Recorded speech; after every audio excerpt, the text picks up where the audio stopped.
اعوذ باللہ من الشیطان الرجیم بسم اللہ الرحمن الرحیم۔ بالوں کو اگانے سے زیادہ اہم بات یہ ہے کہ انسان اپنے بالوں کو کس طرح سے خوبصورت بنائے اور کس طرح سے ان کی حفاظت کرے۔ حضرت رسول خدا صلی اللہ علیہ وسلم نے اس بات کی تاکید فرمائی ہے کہ اپنے بالوں کو بنا سنوار کر رکھا کرو اور ان کی حفاظت کیا کرو۔ آپ کا ہی فرمان ہے کہ تمام خوبصورتیوں کی خوبصورتی یہ ہے کہ انسان کے اچھے بال ہوں اور اچھی آواز میں اس کا ترنم ہونا چاہیے۔ بالوں کو خوبصورت بنانے کے لیے احادیث میں کچھ چیزیں بیان ہوئی ہیں جن کو میں یہاں پہ بیان کرنا ضروری سمجھتا ہوں۔ سب سے پہلی چیز ہے ختمی کے ساتھ غسل کرنا۔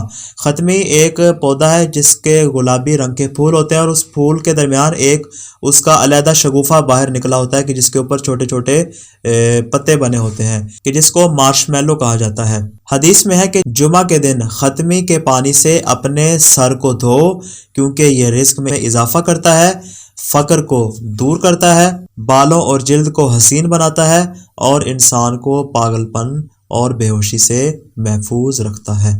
دوسری چیز ہے سر کے بال مڈانا، جس کو حلق کروانا کہتے ہیں۔ جس طرح حاجی اپنے سروں کو حلق کرواتے ہیں، سر مڈانا یہ بھی انسان کے بالوں کی افزائش کا موجب بنتا ہے اور اس کے بال خوبصورت پیدا ہوتے ہیں۔ احادیث میں یہ بات ملتی ہے کہ ائمہ علیہ السلام ارشاد فرماتے ہیں کہ تمہیں چاہیے کہ تم اپنے سر کے بالوں کو مڈاؤ کیونکہ یہ تمہارے بالوں کو حسین اور خوبصورت بناتے ہیں۔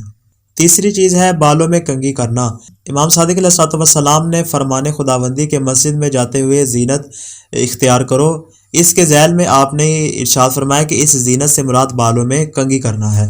کنگھی کرنے سے انسان کے رزق میں اضافہ ہوتا ہے، انسان سے فقر دور ہوتا ہے، اس کے بال حسین و جمیل ہوتے ہیں، اس کے مائع صلب میں اضافہ ہوتا ہے اور اس کے جسم سے بلغم دور ہوتی ہے۔ البتہ کنگھی بیٹھ کر کرنی چاہیے، کھڑے ہو کر کنگھی کرنا یا حمام میں کنگھی کرنے سے انسان کے بال پتلے اور کمزور ہو جاتے ہیں، لہذا بالوں کی حفاظت میں نہایت ضروری امر ہے کہ جب بھی انسان اپنے بالوں میں کنگھی کرے تو اسے چاہیے کہ بیٹھ کر کنگھی کا استعمال کرے۔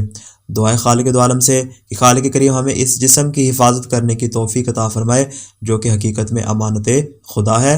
والسلام علیکم ورحمۃ اللہ وبرکاتہ۔